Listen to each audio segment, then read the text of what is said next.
නියම නාට්‍ය රංගපෑවට වැඩිය දැන් මං ගානක් ගන්නවා දවසක. අපි ඉන්න විදියත් එක්ක තමයි ඒක ඩිපෙන්ඩ් වෙන්නේ. මේ සමහරක් වෙලාවට සල්ලි නැති වෙනවා. අපිටත් තමයි මුඩම නැති වෙනවා. සමහර වෙලාවට හොඳටම තියෙන කාලේ. ආදරේ කියන්නේ අනිවාර්යයෙන්ම තේරුම් අරගෙන විශ්වාසයෙන් ඉදිද්දි තමයි ඒ ආදරය ඇති වෙන්නේ. ඒක තමයි මං කැමති නෑ මං කෙනෙක්ගේ චරිතය කැත වෙන විදිහට වැඩක් කරන්න. මගේ වුණත් මං එහෙමයි. අපි දෙයක් ඇඳගෙන ඉන්නේ වාගෙන ඉන්න ඕන නිසා නේද? ඒ වගේ අනවශ්‍ය දේවල් කරන්න කැමති නෑ.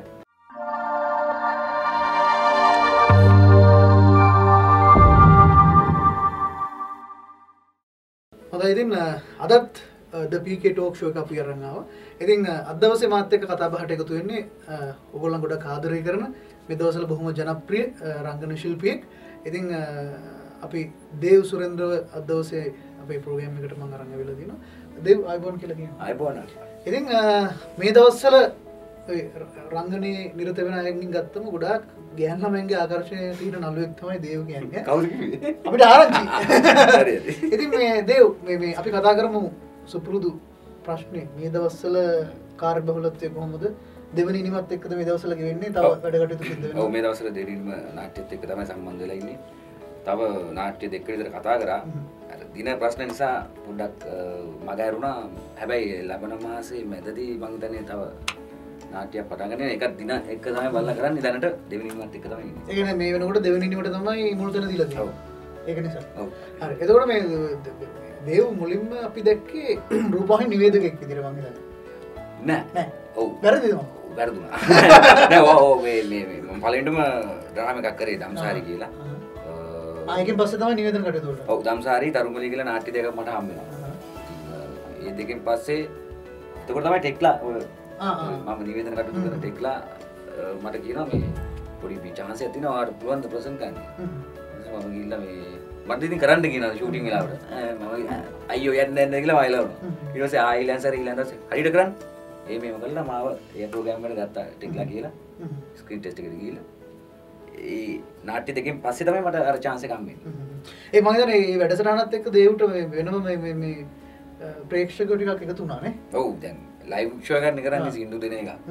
ඉතින් කෝලස්ලා කතා කරනවා ඉතින් අපි ඒ කියන්නේ සජීවීනේ සම්බන්ධ වෙනවා. ඉතින් මම හිතන්නේ ඒකින්ද ඒ වෙනම සෙට් එකක් හදුනා. එතකොට දේව අපි මේ කතා කරමු දැන් දේවකෝ මේ මුලින්ම ඩ්‍රාමා දෙකක තමයි රංගනයට දායකත්වය දීලා තමයි ශේෂ්ත්‍රයට පිවිසුනේ කියලා. අපි කතා කරොත් දේවගේ ගම කොහොමද දමගහවේද? එතකොට කොයි කාලෙද මේ ශේෂ්ත්‍රයට ආවේ? ආරම්භය ගැන පොඩ්ඩක් මතක් කරොත්. මම නුවර මගේ ගෙවල් නුවර. ඉතින් අපේ චාමර කපු ගෙදර මගේ යාළුවා.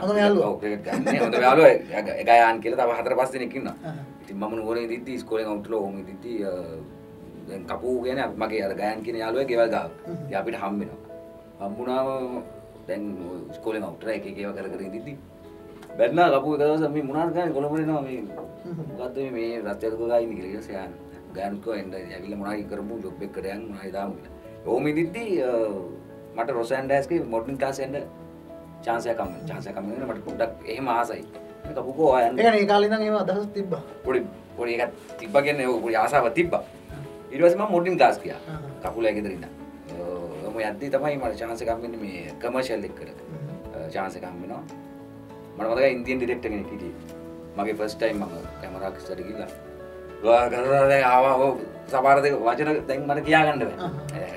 ඒ ඩිරෙක්ටර් ඇවිල්ලා මට කිව්වා ඉංග්‍රීසි වලින් කිව්වේ ඔයා තමයි නළුවා. මට ඕන දෙයක් මෙතන කරන්න පුළුවන් කියලා මොරාල් එකක් දුන්නා. මට මාන ආසාවක් ඇති වුණා ඊට පස්සේ රංගපාන. ඒ ඩිරෙක්ටර් දුන්නේ ඒ කිව්ව දේ. ඊට පස්සේ තමයි කමර්ෂියල් තව දෙකක් විතර හම් වෙනවා. ඊට පස්සේ තමයි කපු අර අපේ බුද්ධි කුලසේකර කතා කරලා නාට්‍යයකට මට chance එක ලබා දෙන්න. එහෙම තමයි මං එන්නේ. ශේෂ්ත්‍රයට ආවා. ඔව්. ඊට පස්සේ මම යනවා මහින්දගේ වර්ක්ෂොප් එකට. ඒක තමයි මම දැන් අහන්න ආවේ. ඒක නැත්නම් පොඩ්ඩක් කියමු කොහොමද ඒ කාලේ අත්දැකීම කොහොමද කියලා. දැන් මම පළවෙනි නාට්‍යයට යනවානේ දම්සාරි කියලා යනවා. එතකොට ඒකේ ඩිරෙක්ටර් කරේ නිමල් රත්නායක අධ්‍යක්ෂකවරයා. ඉතින් එයා මට ගොඩක් දේවල් කියලා දුන්නා. මම ඒතකොට මම දන්නේ නැහැ ලයිට් එකට කොහොමද හැදින්නේ.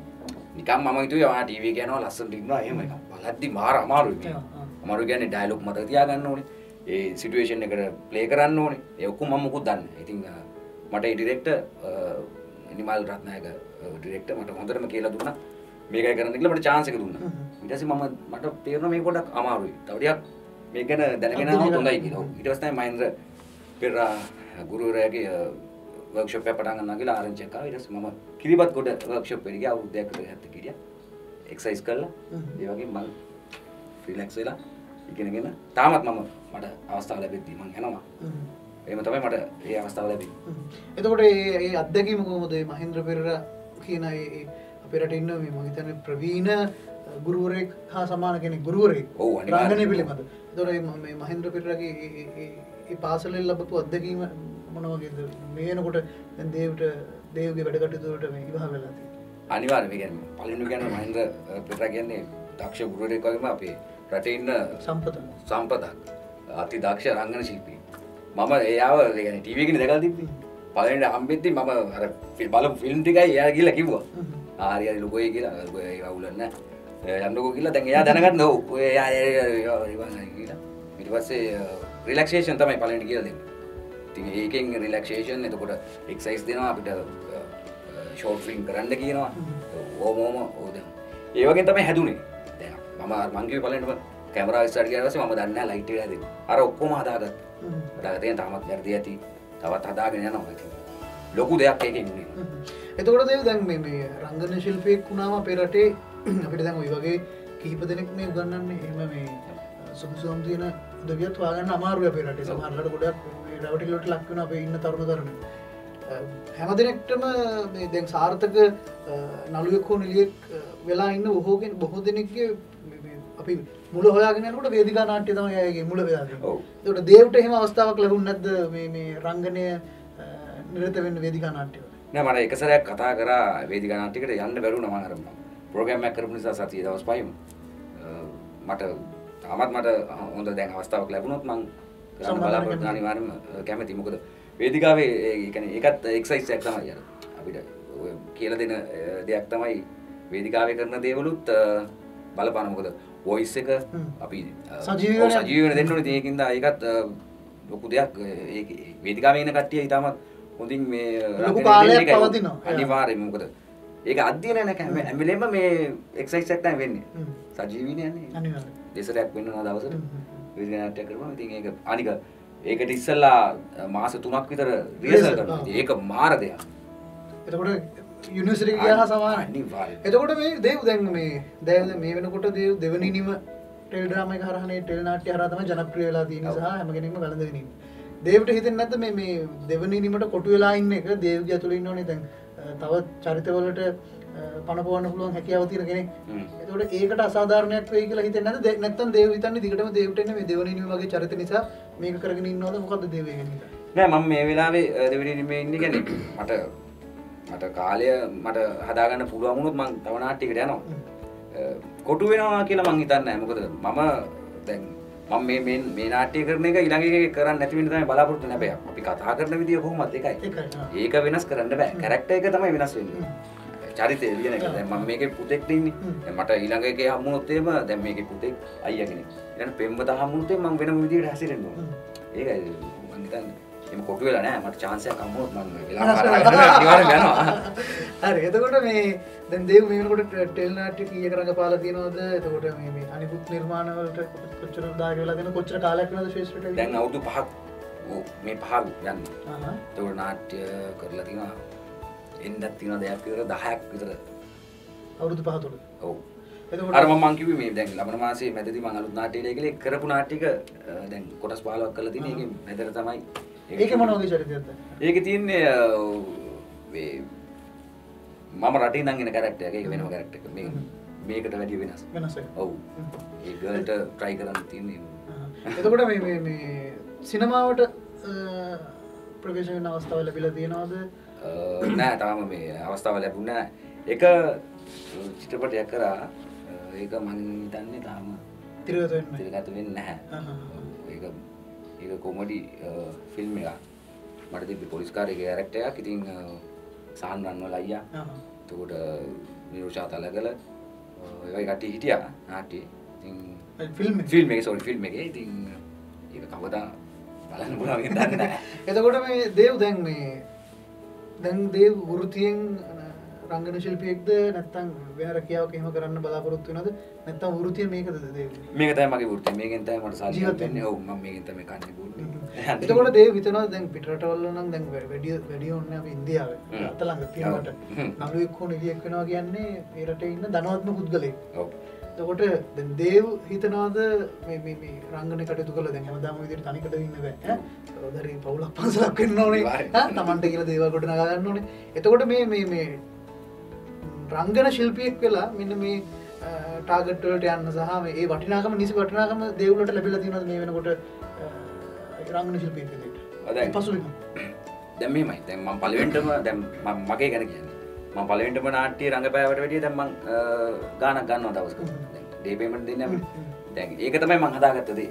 ඉස්සරහටත් මම හදා ගන්න ඕනේ ඒක. ඒ කියන්නේ අපිට ලැබෙන්නේ නැහැ කියලා එකක් නැහැ.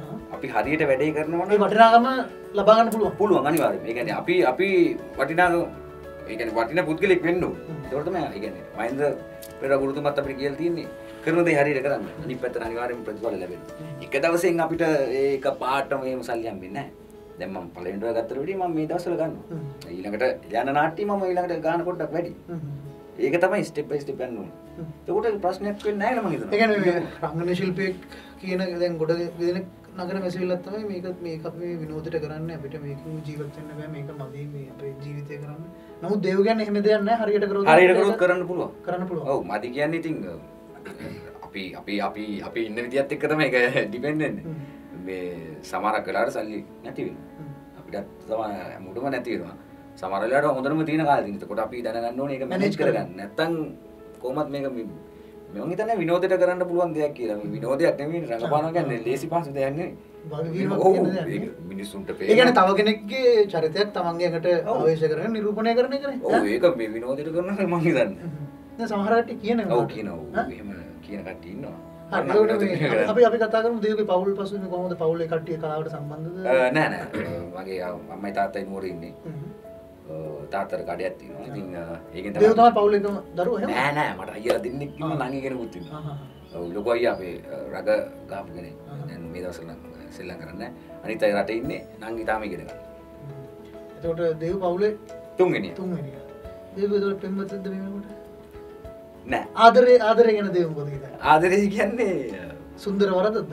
නෑ ආදරේ කියන දේ දැන් මගේ මම ඉන්න වයසත් එක්ක මම ආශ්‍රය කරපු කට්ටිය ඒ කියන්නේ මේ සමාජෙම ආශ්‍රය කරන කට්ටිය ඒ කියන්නේ මිනිස්සුන් ආශ්‍රය කරනවා මම දකින්න විදිය එතකොට ටීවී වලින් දකින්න විදිය ඒ ඔක්කොමත් එක්ක මම කියන්නේ ආදරේ කියන්නේ අනිවාර්යයෙන්ම තේරුම් අරගෙන විශ්වාසයෙන් ඉදිද්දි තමයි මේ ආදරය ඇති වෙන්නේ.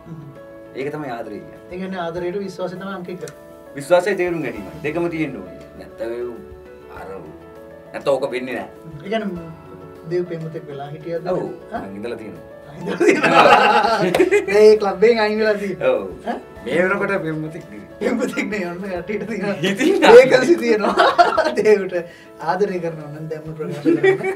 මේ මොහොතේ දේව ආදරය කරන්න පුළුවන් තැනක ඉන්නේ. නිකම්ම ආදරය කිව්ව කියලා ඒ ආදරය ඇති වෙන්නේ මම එකයි කිව්වේ. දෙන්නෙක් නේ එකතු වෙන්නේ. දෙන්නෙක්ම තමයි. කොච්චර කිව්වත් එක්කෙනෙක් වෙන්නේ නැහැ. කතාවල දින ෆිල්ම් වල එක්කෙනෙක් වෙන්නේ නැහැ කවදාවත්. ඒ දෙන්න හරියට තේරුම් අරන් ඉන්නවා නම් විශ්වාසයක් නැහැ. මත දෙකක් තියෙන දෙන්නෙක් තමයි එක තැනකට එන්නේ. ඔව් අනිවාර්යෙන්ම. ඒක ලොකු දෙයක් නේ යනවා කියන්නේ. ඒක ගෙනියෑම තමයි ආදරය කියන්නේ. ආදරය කියන්නේ. එතකොට මේ දැන් දේව වෙනකොට වෘත්තීය රංගන ශිල්පියෙක් වෘත්තීය රංගනේ තමයි දේවගේ වෘත්තීය. එතකොට මේ දේව දැන් ඔය රංගපානයකට අමතරව දැන් රංගපාමින්නේ අපිට දේවල් ඉගෙන ගන්න අධ්‍යයනය කරන්න තියෙන වෙන අපිට නෑ දෙයක් ලංකාව තුළ. එතකොට දේව ඊට අමතරව මේ රංගනය ගැන කොහොමද දේව අධ්‍යයනය කරන්නේ? කියන්නේ පිටරට ෆිල්ම් බලනවද? එතකොට ඒ ෆිල්ම් වල වැඩිපුරම දේව ආස කරන රංගන ශිල්පීන් කවුරු හරි ඉන්නවද? ඔව් මම ගොඩක් ෆිල්ම්ස් නම් බලනවා. ගොඩක් බලන්නේ හින්දි ඒවයි තමිල් ඒවයි ඉංග්‍රීසි ඒවත් බලනවා. ලංකාවේ ෆිල්ම් උත් බලනවා. يعني ටීවී එකේ බලනවා. අරවන සීරීස් ගෙනල්ලා බලනවා මම කොහොමද. අධ්‍යයනය කරනවා කියන්නේ ඒ වගේමුත් ඔව් ඒගොල්ලන් කොහොමද ඔව් ඒකෙත් ඇද්දි නැත්නම් අපිත් ඒකත් දැනගෙන තමයි කරන්නේ. ඊට අමතරව දැන් මේක තමයි එක්ස්පීරියන්ස් එක දැන් හම්බෙලා තිනවා. හොඳම එක අපිට මේ chance එකක් දීලා තියෙන්නේ මේකෙත් රඟපාන්න. දැන් මම මතක කරනවා දෙවෙනි මේ නාට්‍ය සහ කලින් නාට්‍ය වල ඩිරෙක්ටර්ස්වත් එහෙම තමයි. මේක සාරංග මිනිස් අධ්‍යක්ෂකවරයාත් එහෙමයි අපිට chance එක දෙනවා ඇඩ් කරන්න. මේ දැන් නිදහස දීලා තින්නේ. එතකොට හරි ලේසි. හැබැයි අපි වැඩේ හරියට කරන නිසා ඕකේ නැත්තම් ඉතින් කට් කියලා ආයෙත් ගන්නවා. හැබැයි අර chance එක දීලා ඉඳලා ඒකත් අද්දින තමයි. අනික තව මම කියන්න ඕනේ දැන් ධර්මප්‍රිය ඩයස් මම ගොඩක් ආදරය කරන රංගන ශිල්පී මගේ තාත්තා ඉන්නේ නාට්‍ය. එයාගෙමුත් ලොකු දෙයක්. එයා මම බලන් ඉන්නවා. ඒගොල්ලන් ඇඩ් කරද්දි බලන් ඉන්නා මොකද්ද ඒගොල්ලන් කරන්නේ. ඒ වගේ තමයි අංජුල රාජපක්ෂ අපි විමල් ජයපුරේ අයියා යත් හිටියා දැන් මේ දවස්වල නැහැ. ඒ හැමෝම ඇඩ් කරද්දි මම බලන් ඉන්නවා. අලුත් කට්ටියත් අලුත් කට්ටිය නෙමෙයි ඒක. එක්ස්පීරියන්ස් කට්ටිය ඉන්න අපේ අනුස්දා දෙවනින්න නාට්‍ය කරන ලොකු අලුත් පිරිසක් මෙහෙම අලුත් කිව්වට ඒගොල්ලන් අලුත් බව පේන්නේ මගේ ඒ කට්ටිය කරනදි මම බලන් ඉන්නේ. ගයිස් අයියේම කරනේවා ටයිමින් එක ඒකත් අද්දී නැත්තමයි මම හිතන්නේ. හොඳ chance එකක් ඒක අපිට. ඒත් එක්ක රංගපාන්න ලැබීම හොඳ chance කරට රංගපාන්න නේ. ඔව්. එතකොට මේ දේව් දැන් මේ දේව් ලංකාවේ වැඩිපුරම ආදරය කරන හරි දේව් අනුකරණය කරපු හෝ අනුගමනය කරපු නළුවෙක් එහෙම ඉන්නවද? කීප දෙනෙක් හරි එක්කෙනෙක් හරි. එහෙම නෑ මම ඇත්තටම ඉස්සර ඉඳන් ටීවී බලනවා. ටෙලිනාට්‍ය බලනවා. ඉස්සර කාලේ ඉඳන් ටෙලිනාට්‍ය දැන් පරණ ෆිල්ම් එකක් ගියත් මම බලනවා. ඒ හැමෝටම මම කැමතියි. ඒ කියන්නේ මම විශේෂයෙන් මේක නාට මම ආසයි මෙහෙම එහෙම නෑ මම හැමෝටම එක වගේ කැමතියි. මේ විශේෂයක් නෑ. නෑ විශේෂ. ඒතකොට දේව් මේ කියවනවද පොත් කියවනවා? ඔව් මට කියන්නේ මම පොඩක් කම්මැලි කියවන්නේ. හැබැයි මට අර ඉන්ටරෙස්ටිං පොතක් කවුරු හරි කිව්වොත් මේ පොත මරු කියලා මම කොහෙන් හරි ඔයලා ගිහින් පුළුවන් වෙලාවට කියවනවා. අන්තිමට එimhe කියව පොත. අන්තිමේ යන්න උඩ තියෙන භාගයක් කියලා. මොකක්ද කියනවා පුන්සන්දවන්. මොකද මට ෆිල්ම් එක අන්තිමට බලමු. ලංකාවේ එකත් ඔව් ලංකාවේ හරි අන්තිමට බලමු චිත්‍ර. අන්තිමේට තැමිල් එක බැලුවේ මට නම් මතකද? ඔව්. තැමිල් ෆිල්ම් එක. ඔව් මම නම් මතකද යන ෆිල්ම් නම් ගොඩක් බලනවා. දැන් පෙරේදාද බැලුවේ එකක් බැලුවේ. කවුද තැමිල් සිනමාව එහෙම කැමති වුණා එහෙමත් නැහැ. එහෙම නෑ. ධනුෂ්ගේ ෆිල්ම් වලට කැමති ධනුෂ්. එතකොට වික්‍රම් සූර්යා ඒ සෙට් එකකින් විජය ඇන්තනි කියන නළුවෙක් ඉන්නේ. ඒ කට්ටියගේම මම බලනවා. ආයි හින්දි ෂාරුක් ખાන් ෆිල්ම් අනිවාර්යයෙන්. මම බලන ඒ සෙට් එකක් කියන සල්මන් ඛාන් ෆිල්ම් එකක් බලනවා. ආක්ෂේ කුමාර ඒ වගේ හැම ෆිල්ම් එකම බලනවා ඒක බලන්න. එතකොට දැන් මේ කවුද මේ දේව් ගොඩක් චෝදනාවක් තියෙනවා දැන් දේව් රංගපාන්නෙත් මෙගා නාට්‍යයක. ඔව්. දෙවනිනේ. දැන් ලංකාවේ මේ මෙගා නාට්‍යයක් ඇවිල්ලා අර තිබුණු ඉස්සර තිබුණු ගුණාත්මක නාට්‍ය මෙහෙම නැති කරලා තියෙනවා. එහෙම කියලා සමහර උදවිය චෝදනා කරනවා. එතකොට රංගන ශිල්පියෙක් විදියට එක පැත්තෙන් එහෙම චෝදනා කරනවා පිටරට ඉන්දියාවේ නාට්‍ය ගෙනල්ලා ලංකාවට වෙනවා. ඒක ලංකාවේ නළුලියන්ට වැඩ නැති තත්ත්වයකට උදා වෙනවා. එතකොට දේව් අවුරුදු 5ක් වගේ කාලයක් තුළ ලංකාවේ රංගපාලට ඉඳාම වල දැන් යම් කිසි තැනක් හදාගෙන කට්ටක් කාලා තැනක් හදාගෙන නළුවෙක්නේ. එතකොට දේව්ට මේ ගැන මොකද කියන්න තියෙන්නේ මේ එහෙම පරිහානියකට ලක් වෙලා තියෙනවද ලංකාවේ නාට්‍ය කලාව නැත්තම් නෑ මම හිතන්නේ මෙගා එහෙම මෙගා කියන්නේ එහෙම නෑ. ඒ කියන්නේ කවුරුයි කෙනෙක් නාට්‍යයක් කරනවා කියන්නේ එයා ඒක ඉතින්මනේ කරන්නේ. ඒ කියන්නේ මේ අංගවේ විනෝදයට කරන්නේ නෑනේ නාට්‍යයක් සල්ලි අම්බ ගන්න කරන්නේ. ඉතින් එතකොට ඒ පුද්ගලයාට ඒ ගාන හම්බෙනවා නම් නාට්‍ය මේ මෙගාද අර අනිත් නාට්‍ය ශාස්ත්‍රීය මට්ටමේ එහෙම නෑ හැම නාට්‍යෙම නළුවෝ ඉන්නවා ඩිරෙක්ටර්ස්ලා. ඔය කියන්නේ ප්‍රමිති සමහර අය කියන ස්ක්‍රිප්ට් එක සමහර හරි ලද්ද බොළඳයි මේ ආදරය ගැන පවුලේ ප්‍රශ්න දැන් සමහර කට්ටිය චෝදනා කරනවා ඉස්සර තිබුණ අපේ නාට්‍ය ඒ වගේ ස්ක්‍රිප්ට් දැක්කම හරි ප්‍රබලයි නේ රංගන ශිල්පීන්ට රංගපාන්න තියෙන උපරිම. දැන් ඒ වගේ නෑ දැන් ආවා කතා කරා hina වුණා ගියා. දැන් තියෙන්නේ පවුලේ තාත්තා වෙන කෙනෙක් කියලා ඉන්නවා අම්මා ඔබට අඬනවා ඔන්න ඔය වගේ දේවල්. කොහොම කියන්නේ එහෙම දේවල් චෝදනා කරනවනේ. දැන් එහෙම කිය ඔව් මම අවරත් ඇවිල්ලා තියෙනවා. හැබැයි ඉතින් ඒ දේවලුත් වෙනවනේ මේක. ඉතින් මේ සමාජීය දේවලුත් වෙනවනේ. අපි ක්ලාස් එකකට ගියා කියමු. ඒක වගේ මිනිස්සු නෑ. මම මේ අහන ප්‍රශ්නේ ඒ කියන්නේ දේවුලගේ ටෙලිනාට්‍ය කලාවට විතරක් නෙමෙයි. මේක ලංකාවේ තියෙන කලාවේ හැම දෙයකටම සම්බන්ධයි. අපි ගීත ගත්තා ගීතවලත් ඔය චෝදනාව කරනවා. ක්ලාසික් මියුසික් දැන් විනාශ වෙලා මේ මල් සින්දු කියලා කියලා දෙනවා. එතකොට ෆිල්ම් වලටත් ඔය චෝදනාව තියෙනවා. කමර්ෂල් ෆිල්ම් මෙහෙම එකක් තියෙනවා නෑ. ඒක නෙවෙයි ක්ලාසික් ෆිල්ම් එක තමයි හොඳ. ඒක ටෙලිග්‍රාම එකෙත් ඔය චෝදනාව දැන් ඇවිල්ලා තියෙනවා. මෙගා නාට්‍ය වලින් මෙහෙම තියෙන මේකේ තියෙන ප්‍රමිතිය නැති කරනවා. ඒක නෙවෙයි ඊට වඩා හොඳ ස්ක්‍රිප්ට් තියෙන හොඳ කතා තේමාවල් තියෙන ටෙලිනාට්‍ය තියෙනවා කියන්නේ. ඒවට chance එක ඔව් කියන්නේ ඔය chance එකක් නැහැ කියන්නේ. මං හිතන්නේ නැහැ ඒක. මං හිතන්නේ කෙනෙක් නිර්මාණයක් කරනවා නම් ඒක අනිවාර්යෙන්ම මෙගා එකක් වෙනවා කියන්නේ. තමන් මෙගා කියන්නේ ලොකු වැඩක් නේ. මේ ලොකු වැඩක් නේ කොහොමද කරන්නේ? මේ නිර්මාණය මම හිතන්නේ මේ කිසිම හානියක් කරනවා කියලා මෙගා කියන්නේ ඔය කොටස් වැඩි කියන එක නෙමෙයි. හැබැයි මෙගා කියන්නේ ලොකු වැඩකට. මෙගා ස්ටාර් වගේ ලොකු වැඩ. හැබැයි ඒ වගේ වැඩක් තමයි මේ දෙවෙනි නිර්මාණය කියන්නේ මම හිතන්නේ. කැමරා දෙකක් දාලා ෂූට් කරනවා. ඒකට අපේ ලයිටිං සිස්ටම් එක වෙනස් අනිත් ඒවාට වැඩිය. අනිත් ඒවා වගේ දැන් එහෙම වේගෙන එන්නේ. අන්න ඒක තමයි මෙගා කියන්නේ. ඉතින් එතකොට මම හිතන්නේ අර ඔයා කියන්නේ අනිත් නිර්මාණ වලට හානි වෙනවා කියලා. හානි වෙන්නේ නැහැ මම හිතන්නේ. ඒ කියන්නේ නෑ හානි වෙනවනේ දැන් මම කියන්නේ කට්ටිය චෝදනා කරනවා. අරවට තැනක් නැහැ. ඔව් මම හිතන්නේ නැහැ. හැබැයි මං හිතන්නේ කරන නිර්මාණේ ඒ වැඩේ නිර්මාණයක්නේ. ඒකින්ද ඒක මං හිතන්නේ කිසිම හානියක් වෙනවා කියලා. කිසි දෙයක්. ඒ කියන්නේ දෙවෙනි ඉනිම ඇතුලේ ප්‍රමිතිය තියාගෙන වැඩේ කරගෙන යනවා. ඔව් දෙවෙනි ඉනිම විතරක් නෙවෙයි අනිත් නාට්‍යයත් එහෙම තමයි. කෙනෙක් නිර්මාණයක් කරද්දී ඒක මං හිතන්නේ එයාගේ උපරිම කරනවා. ෆේල් වෙන කරන්නේ නැහැ. ඔව් ඉතින් රංගපාන කෙනා මේක මේ නිකන් එකක් කියලා නිකන් රංගපාන්නේ නැහැ නේද? ඒකත් ස්ක්‍රිප්ට් එක බලලා ඒකනේ කරන්නේ. මම හිතන්නේ හැමදේම එකයි. ඒකනාගේ හිතන දේවල් තියෙනවා. ඉතින් ඒවා අපිට වෙනස් කරන්න බෑ. එතකොට මේ දේව රංගනය ආරෙන්න වැඩිපුරම කැමති තා මොන හරි ශාස්ත්‍රයක් තියෙනවා. මං කැමති ක්‍රිකට් ගන්න. ඒ ක්‍රිකට් දැන් ඒ කියන්නේ ක්‍රිකට් ගහන්න බැරිුනේ ක්‍රිකට් ක්‍රීඩකෙක් වෙන්නද හිතුවේ? නෑ එහෙම හිතලා හිටියේ නෑ මම කොහොමද ක්‍රීඩාවට කැමති. ඉස්කෝලේ කොහෙද? කින්සු. මහනුවර කින්සු. ඉන්දියාවේ. ඉතින් ක්‍රිකට් ප්‍රැක්ටිස් උත් ගියා ඒ දවස්වල chance එකක් හම්බුනේ නෑ. වර්තමානයේ ඒ කියන්නේ දේශපාලනය ගැන නිකන් රටේ නිකන් ජීවත් වෙන මිනිස්සුෙක් විදිහට දේව මොකද හිතන්නේ මේ තියෙන සිස්ටම් එක හොඳයිද නාට්‍යයක් පෙන්වනකොට තියෙනවනේ එක ප්‍රශ්න. දේව නිකන් නළුවෙක් නෙවෙයි මම කියන්නේ. සාමාන්‍ය රටේ ජීවත් වෙන මිනිස්සෙක් විදිහට දේවට මේ දැන් යන තත්ත්වෙ මොකද දැනෙන්නේ? මට දැනෙන විදිය එහෙම දැන් මම තනියෙන් හම්බ කරන් ජීවත් වෙන කාලයක් නේ දැන් මේ යන්නේ. දැන් මම හම්බ කරලා මම ජීවත් වෙන්නේ. ඉතින් කොහොමත් වියදම තියෙනවා. අපි මං කිව්වේ ගන්න හොඳම දේද ඒ කියන්නේ මං හොඳම දේම ගන්න ඕන නම් ඒතකොට ලොකු ගාණක් යනවා. සාමාන්‍ය දෙයක් ගන්න ඕන නම් සාමාන්‍ය ගාණක්. ඒක නිසා මං හිතන්නේ මට දේශපාලනයේ විදියට දැන් මං ටීවී බලනකොට ඉතින් ටීවී බලද්දි මට පේනවා ඒක දේශපාලනය ගැන එහෙම දේව එහෙම ඉන්ට්‍රස්ට් නැහැ. මම ඉන්ට්‍රස්ට් නැහැ. මම දන්නේ මම හම්බ කරොත් මට ජීවත් වෙන්න පුළුවන්. මං හරි දෙයක් කරොත් මට අනිවාර්යෙන් හරි දෙයක් ලැබෙයි. වැරදි දෙයක් කරොත් වැරදි දෙයක් ලැබෙයි. දැන් දේව විදිරේදී මොන හරි දැන් රංගන ශිල්පියෙක් විදියට මොනවගේ බලාපොරොත්තු තියෙන්නේ? කියන්නේ සිනමාවෙන් ඉදිරියට යන්නද නැත්නම් පුංචි තිරේ දිගටම ඉන්නද? මොනවගේ ගැන අදහසක් කිව්වොත් මට ලැබෙන chance ටික මම ගන්නවා. ඒ කියන්නේ මට පුංචි තිරේ මම දිගටම කොහොමත් ඉදී මට පුළුවන් කාල මම රඟපයි. සිනමාවට ආරාධනාවක් ලැබුණත් අනිවාර්යෙන් බාර ගන්නවා. ඒකත් හරියට කරනවා.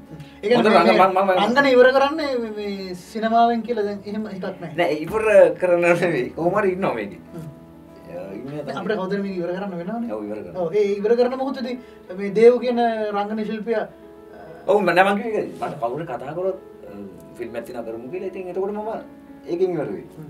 ඉවර වෙයි කියන්නේ දිගටම කරගෙන ගිහලා කවදා හරි ඉවර වෙද්දී ඔව් කියන්නේ ඉවර වෙද්දී මම සිනමාව නළුවෙක් විදිහට එහෙම ඔව් කවුරු කතා කරොත් මම යනවා. ඒකත් බැරි කෙනෙක් නෙමෙයි. ඔව් රංගන ශිල්පියෙන්නේ. ඔව් අනිවාර්යයෙන්. හරි එතකොට දේව මේ මම නිකන් මම හැමදාම මේ වගේ පොඩි ප්‍රශ්නයක් අහනවා අපේ වෙන අමුතුම මොකක්ද මොනවද ලොකු එහෙම දෙයක් නෙමෙයි. දේවට ගොඩක් සමීප වුණ කෙනෙක් නේ මහේන්ද්‍ර පෙරේරා. ඔව් මහේන්ද්‍ර පෙරේරා කියන චරිතය ගැන දේව මොකද කියන්නේ? අති දක්ෂ රංගන ශිල්පියෙක්, දක්ෂ ගුරුවරයෙක්. ධර්මප්‍රිය ඩයස් සුපිරි. එච්චරයි. හොඳම නළුවෙක් ලංකාවේ. එතකොට අපේ බිමල් ජයකොඩිය එයාත් සුපිරි නළුවෙක්. වැඩේ හරියටම කරන කෙනෙක්. සාරංග වෙන්ඩිස් අධ්‍යක්ෂකවරයා මට හම්බුණ අධ්‍යක්ෂකවරුන්ගෙන් තවත් හොඳම අධ්‍යක්ෂකවරයෙක්. රංගපාන chance එකක් දෙන සුපර්. එතකොට දැන් මම දෙවෙනි ඉනිමට සම්බන්ධ කට්ටිය යනවා තමයි යන්නේ. හිමාලි සාරංග දක්ෂිණ රංගන ශිල්පියෙක් අපේ ලංකාවේ ඉන්න වොයිස් එක බැලන්ස් කරනවා සුපිරිටම. මම ගොඩක් කැමති නිරියක්. ශනුත්‍රි පොඩි කාලේ ඉඳන්ම දක්ෂ රංගන ශිල්පිනියක්. අපි දැක්ක ටැලන්ට් එක පේනවා යාළුවා. සින්දු කියන්න පුළුවන්. ඩාන්ස් කරන්න පුළුවන්. රංගපාන්න පුළුවන්. දක්ෂයි. එතකොට මේ රවින් කනිෂ්ක මම ගොඩක් කැමති යාගේ සින්දු අහන්නත් ඒ වගේම රංගනේන දක්ෂ නළුවෙක්. අපි ලංකාවට ඉස්සරහට එන දක්ෂ නළුවෙක් වෙයි. එතකොට අපි දේව් සුරේන්ද්‍ර මං ඉතින් ඉන්න පාඩුවේ අහිංසක සරල චරිතය. ඔව් මම මගේ පාඩුවේ කාටවත් කරදරයක් නැතුව සතුටින් ඉන්න තමයි බලන්නේ හැම වෙලේම. ෂේප් එකේ ඉන්නවා මොකද එක්කම. හරි. එතකොට දේව මේ දැන් දේව කොනේ ඉවර කරන්න ගිහිල්ලා ආපහු මට ප්‍රශ්නයක් මතක් වුණා. දැන් දේව කොනේ දැන් ආදරය කරලා ආදරේ ලැබලා පෙම්වතෙක් විදියට ඉඳලා එහෙම දැන් තනිකට ඉන්නවා කියලා. දේව බලාපොරොත්තු වෙන්නේ මොන වගේ කෙනෙක්ද ඒ කියන්නේ ආදරය කරා? ආදරය ඒ කියන්නේ දේවට ආදරය කරන්න නෝ පළවෙනියටම රූපෙන්නේ. අපි කවුරු මොනවා කිව්වත් පළවෙනි දැක්කම ඒක ලස්සන වෙන්න ඕනේ. ලස්සන කියන්නේ අර මේ අර ඒක ලස්සන වලත් ගොඩක් තියෙනවානේ. ඒකකින් දැක්කාම අපිට හිත යන්න ඕනේ. ලස්සනට වැඩිය ඇස් දෙක දැක්කම ඇස් දෙකට සෙට් වෙන්න බෑ. සමහරුන්ට මම ලස්සන කෙනා ඔයාට කැත වෙන්න පුළුවන්. ඒ දැකලා ඊට පස්සේ දෙන්න ආශ්‍රය කරද්දි තේරෙනවා ඉන්න පුළුවන්ද බැරිද කියලා. ඒ කියන්නේ කතා බහ කරලා ඒ මිදිදි තමයි ඒක තේරෙන්නේ. ඒකින්ද ඒ අර මෙයා මෙහෙම උස වෙන්න ඕනේ, කොට වෙන්න ඕනේ, මාත වෙන්න ඕනේ එහෙම එකක් නැහැ. සුදු වෙන්න ඕනේ, කොණ්ඩේ ස්ට්‍රේට් කරලා තියෙන එහෙම එකක් නැහැ. දැක්කම තමයි දැකලා ආශ්‍රය කරපුවම තමයි කියන්න පුළුවන් මෙයාට තමයි මම කැමති කියලා. දේවට කියනවා මේ වෙඩිටියන්ට මමනේ දර්ශනයක් සහිත ඒ කියන්නේ ඒ වගේ දර්ශනයක් තියෙනවා ඒ ෆිල්ම් එකේ හෝ ටෙලිග්‍රෑම් එකේ. එතකොට දේවට තියෙන්නේ ඒ වගේ දර්ශනයක තමයි මේ තියෙන රංගනය කරන්න තියෙන්නේ. ඔව්. එතකොට රංගන ශිල්පියෙක් විදිහට දේව ඒක බාර ගන්නවද නැත්නම් ඒ වගේ දේවල් කරන්නේ නැත්නම්? ස්ක්‍රිප්ට් එක බලනවා. මං කැමති නෑ මගේ මං කෙනෙක්ගේ චරිතය කැත වෙන විදිහට වැඩක් කරන්න. මගේ වුණත් මං එහෙමයි. අපි දෙයක් ඇඳගෙන ඉන්නේ වාගෙන ඉන්න ඕන නිසානේ ඒ වගේ අනවශ්‍ය දේවල් කරන්න කැමති නෑ. ස්ක්‍රිප්ට් එක බලනවා. පුළුවන් දෙයක් නම් කරනවා. හරි. එහෙනම් ඉතින් අද දවසේ මේ PK Talk Show එකට ආවට දේවකට ස්තුතියි. මම හිතන්නේ මේ ෂූටින් කරලා නිදි මරාගෙන ගොඩාක් මහන්සි වෙලා මේ ඉන්න මොහොතක් ඉතින් දේව ගොඩක් ආදරේ අපේ හැමදාමත් මේ ඒ ආරාධනාව පිළිගත්ත බොහොම නිහතමානී විදියට ලංකාවේ ඉන්න නිහතමානී දක්ෂ රංගන ශිල්පියෙක් දේවට ඉදිරියේදී තවත් වැඩ කටයුතු සාර්ථක වෙන්න කියලා මම ප්‍රාර්ථනා කරනවා. ජය වෙන්න කියලා ප්‍රාර්ථනා කරනවා. Thank you අයියේ ප්‍රසාදයට thank you මට කතා කරලා ප්‍රසාදයෙන් මම ගොඩක් කියලා දන්නවා. අපි මියුසික් වීඩියෝ කරලා තියෙනවා. ඉතින් මම හිතන්නේ මගේ පළවෙනි මියුසික් වීඩියෝ එක මම වත් එක්ක කරේ. මෙර සේනානාගේ වෙරළියද? ඔව් ඒ සින්දුව ගොඩක් හිට් වුණා. ඉතින් ඒකත් ලොකු chance එකක් ආයි කියන්නේ මම මිනිස්සු මාවට ප්‍රසන්ට් කරනවා දැක්කම කතා කරලා ගත්තා. ඉතින් හරි හොඳ කෙනෙක් ප්‍රසාද් අයියත් එයාගෙනත් තමයි හොඳ කියන්නේ. ඉතින් thank you අයියේ. Thanks. ඉදිරියේදී සාර්ථක වෙලා ලොකු ගමනක් ගිහිල්ලා අපි තව වැඩ කටයුතු කරන්න සම්බන්ධ වෙමු. ජය වේවා කියලා කියනවා දේව. Thank you. Thanks. එහෙනම් මේ වගේ තවත් දක්ෂ ඔයගොල්ලන් ආදරය කරන චරිතයක් එක්ක මම එනවා තවත් දවසක The PK Talk Show එකත් අරගෙන අපි ළඟ දවසක මේ විදිහට හම්බ වෙමු. හැමදෙනාටම ජය වේවා.